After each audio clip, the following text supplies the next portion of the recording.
Welcome back everybody, it's Rob here, and today we have another Mechanicum tutorial for you. This is part of a wider series where I'm painting Mechanicum models in all kinds of wicked and wonderful colour schemes, so you can get ready to paint your new plastic Mechanicum, which should be dropping very, very shortly, I think this weekend in fact. So we're going to be painting a blue Mechanicum model today.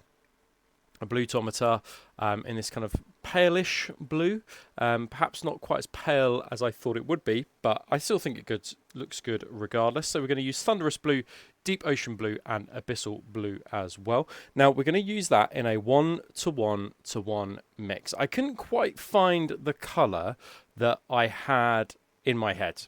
I kind of had been looking online. I couldn't find anybody who'd done something similar, and I had a colour in my head that is basically indescribable in words, but this was pretty much, after mixing a couple of paints on the paint palette, this was, pretty much what I wanted to kind of go for as the base colour. As you can see, the Fanatic range has really good coverage. So even though it's going over a black undercoat, this just needs two thin coats of this paint. As I always say, leave it to dry, hit it with a hairdryer at medium or a low heat, and then come back to it, and then make sure that you've kind of covered the entire model in this Fanatic color, or these three colors that we've created. You could of course go for any one of the colors that I showed you, but I just had a particular color in my head, and it was a mixture of all three of them. We are going to add a highlight though. So what I did was I mixed a little bit of Frost Blue into the airbrush cup, and you can actually see the airbrush cup here, and the kind of color. So it is a very, very pale blue at this point. I think on reflection I should have gone with I should have gone paler. I should have even gone as high as just pure Frost Blue as a tippity top further highlight. I think when this went on, I was like, oh yeah, this is exactly what I want to go for. This is it. This is the one. But by the end of the process, once oils were down, I think that some of the contrast had been lost, and the paleness of the armor wasn't quite where I wanted it to be. So learn from my mistake. You can afford to just go straight up Frost Blue as your final tippity top highlight, but just be careful because it's obviously a very, very, it's just an off-white essentially. It's a blue-white, so be careful because it's quite a powerful colour. But as you can see though, I'm not disappointed with the model. I'm pleased with how it came out. It's just slightly different to what I had in my head. But for you guys, it might be absolutely perfect, and this is something that you want to go down the route of. I think on a Thanatar, on the Automata, I think this will look really good. But on a Thanatar, I think that this will look great with some white transfers on. I think this scheme will look top notch. So we're going to add a little bit more contrast into it with this dark blue tone. This is again straight through the airbrush. All the paints that I've been using so far of course need to be thinned because they're obviously quite thick paints. This though is a wash, so it can go straight through the airbrush, and what you can see me doing here is just hitting it in the shadow. So I'm going the opposite way to what a zenithal might be. I'm particularly focusing on the bottom of the shoulder pads because they're nice and curved, so it'll be nice to get a good band of light at the top and then some shadow at the bottom. That will look really dynamic. But we also the crotch armor plate as well, we can get a sick fade on there, and then we can hit this blue wash underneath, particularly around the chest, so you got absolute light against absolute darkness on the model. But as I say, this just makes it a little bit more dynamic. Instead of going paler though in the highlight, instead of going with that Frost Blue, I could have gone darker in the shadow. So I could have mixed in maybe a little bit of black into this just to go darker in the shadows, and it would have given the perception that the top highlight was more pale than it is in reality. So there's two ways to go about doing it, and again, this is just a learning process. Again, I've not tried this out before. You are literally watching me experiment on camera, and I just want to show you what you can do with these paints and the flexibility of these paints, but perhaps you can kind of master them and kind of adapt your scheme as you feel. So I have applied a gloss varnish to this model. And then I've applied the transfers. I've done lots of videos about transfers previously, so please make sure you go and check them out. I've done a specific transfer video, and what you can see me doing here is just sponging on pure Frost Blue, that highlight color that I was just talking about. This is pure Frost Blue. I'm just sponging it on, in particular on the edges. So what I'm doing is, you've not seen me do any edge highlighting so far. So what I want to do is just render some of these shapes, render some of these edges, create kind of almost like 3D chipping, but in a kind of very easy way by just sponging on this onto the edges.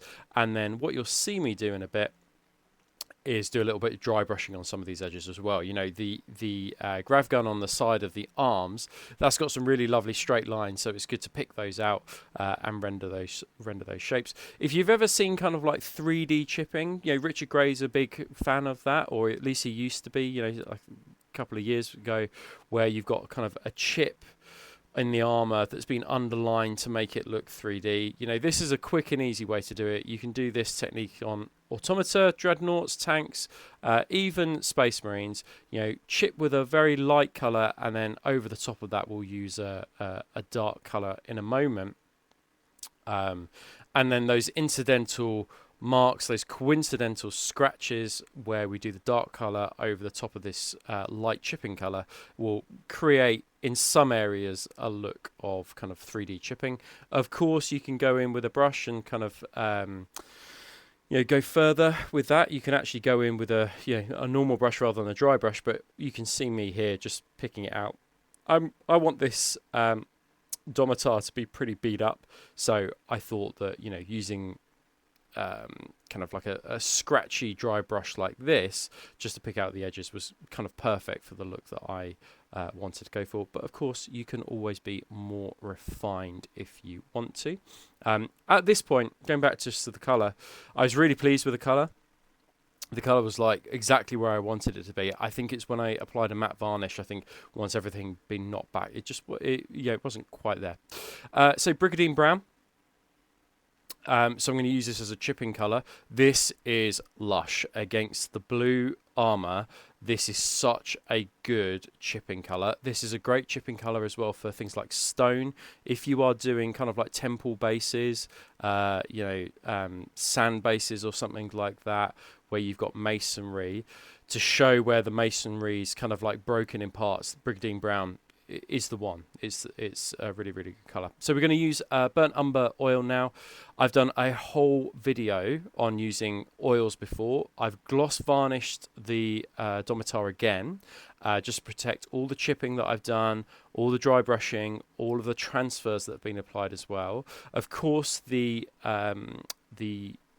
burnt umber is mixed in with white spirit, so that is going to be quite harsh against the paintwork. So that's why we use a gloss varnish, just to protect everything that we have done so far. And then you can, if you want to, create kind of like streaking effects. You can pull those oils down. I've done that an awful lot when you've seen me do the Iron Warriors video. If you go back and check out my Leviathan that I did for the Iron Warriors, you can kind of see how I would go about doing it there. I didn't do that on this particular model, mainly because you guys have seen me do those kinds of techniques previously in previous videos. But I thought the burnt umber was a really good choice against the blue. You know, burnt umber, it's got kind of like reddy tones in, so it contrasts against the blue really, really nicely. And what you can see me doing here is just with a clean cotton wool bud, I've just dipped it into some clean brand new white spirit, and then I'm just wicking away and taking away anywhere where I've been a little bit careless with that oil paint. That's a really good reason to use oils, because we can wick them away and clean it up. So we're going to use weapon bronze and rough iron. I would say this is probably a ratio of 4 parts weapon bronze to 1 part rough iron. The rough iron, I'm using it just to give it a little bit of bite. The weapon bronze is quite a light colour, but the combination of the two, as you can see here, are absolutely gorgeous together. Really, really nice as a kind of like a bronze color. Bronzes comes in lots of different forms. You know, you say bronze to somebody and they'll have a different color necessarily than you in their head. But I thought this came up as a great color and contrasts really nicely against the blue as well. And then we've used gunmetal just to base coat all the silver parts. It's a very, very boring job. But I'll leave it up to you to decide where you want those parts to be. So we can use matte varnish, Scarab Green, and we're going to use a bit of airbrush thinner as well. Now, I wanted to create a patina effect, a verdigris effect on this. Now, you've seen me use lots of turquoises previously and blues, but this time I wanted to show you kind of like a patina effect with a dark green. And again, this is me just experimenting with these colours. I've not used every single one of these colours before, so it's good for me just to try out new things and for you guys to see them as well. So we take that Scarab Green, we mix it in with a fair amount of thinner, because remember, these are so highly pigmented, these colours, that actually to create kind of a wash, we need to thin it right down. And I've added just a little bit of matte varnish in there as well. Now the matte varnish is obviously going to make this concoction matte, and that's what I want. I want it to be matte into the shadows, matte into all the recesses as well. These, if you mix these colours with airbrush thinner, they do have a tendency to dry in a quite satin way. That's not what I wanted. I wanted a matte verdigris patina effect, but because we've added the airbrush thinner in, it's going to go into all those nooks and crannies. You can be, you could slop this over the entire part, but you can see that actually I'm being quite careful with this. I'm putting it into where oxidation is most likely to take place, and I'm putting it, where water might run into, for example. We're going to use Strong Tone. Really lovely, oily, slick colour here. It's a mixture of browns and blacks. Reminds me of the old Devil in Mud, which we can no longer get. So if you are as old as I am and can remember Devil in Mud, this is a fantastic equivalent. But what I love about this is that it just gives such an oily finish to those moving mechanical parts. And then we're going to go back in with Weapon Bronze now. This is just straight up Weapon Bronze, and what we're going to do here is we're just going to dry brush and pick out some of those key areas, and I'm just being mindful about where light would hit. So I'm just hitting the top of that domed surface, the top of the shoulder pad, kind of ribbing as well, and the top of the head. So just picking up where light would light would hit. Yeah, and it's as simple as just giving it a dry brush. Nothing more complicated than that. I'm not edge highlighting these metallics at all. Again, this model is quite beaten up, so we can afford to be a bit rough with these metallics. We're going to go in with Mithril now, and exactly the same as we did before, we're just going to dry brush these metallic areas. Nothing fancy, just picking them out, making them more, a bit more exciting. They're a fantastic oil products by the Army Painter as well that you could add into kind of like any moving elements. Well, I didn't use it on this because I thought the Strong Tone was enough, but you can certainly add to it as well. And then from there, I just did the lens, and it's pretty much done. Now, I'll talk about basing in another video, but just so far, this was Brigadine Brown as the base. But as I say, I will talk about and do a basing video, but this is what it looks like with the base. Now, I wanted to spend a little bit of time on this. So I have gone for orangey Mars type bases for this model because it's blue, so it will contrast really nicely. So that blue contrasts against the orange. We're thinking about the color wheel here. I would always try and avoid a red model on a red base. So if you're thinking about doing Mechanicum red, I would look for more neutral colours than a red base. It's totally up to you. It's just, it's personal preference. But I think for this particular scheme, a blue model works really effectively against a orange kind of Mars base. And actually looking at it, it makes the blue pop even further. Both are popping against each other because they are, of course, contrasting. So I hope that video has been useful for you guys. If you liked it and you learnt something, make sure you leave me a comment down below. And if you got this far and haven't subscribed, please give me a sub. I'd really, really appreciate it. And I hope you are looking forward to the next video, which I'm sure will be more Mechanicum goodness. Take care, guys.